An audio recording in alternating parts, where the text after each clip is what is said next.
Nous allons voir dans cette capsule une seconde application du théorème de l'énergie cinétique, la chute libre d'un corps. Le théorème de l'énergie cinétique, vu dans une capsule précédente, indique que la variation de l'énergie cinétique d'un point matériel entre les points A et B est égale à la somme des travaux des forces qui lui sont appliquées pour aller de A vers B. Prenons l'exemple d'un pot de fleurs de 2 kg qui tombe en chute libre d'une hauteur de 5 mètres et appliquons la méthode vue dans la capsule précédente.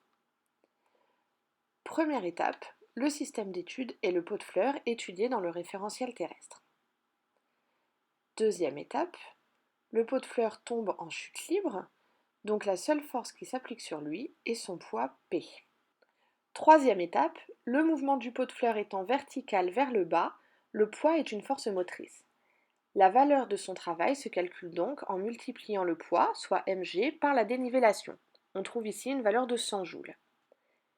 Quatrième étape, le pot de fleurs tombe sans vitesse initiale, son énergie cinétique au point A est donc nulle. Au point B, elle est égale à 1 demi de m fois la vitesse au point B au carré, soit Vb carré. N'ayant pas la valeur de cette vitesse, nous nous arrêtons à cette expression-là. Cinquième étape, on applique le théorème de l'énergie cinétique pour mettre en relation le travail du poids et la variation d'énergie cinétique. On obtient ici Vb carré égale 100, soit une équation à une inconnue.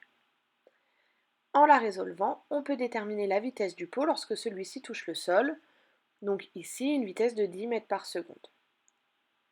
Dans cette capsule, nous avons revu le théorème de l'énergie cinétique et la méthode à suivre pour l'utiliser. Nous pouvons retenir, en plus de ce que nous avions vu précédemment, que ce théorème peut être utilisé pour déterminer la vitesse d'un corps.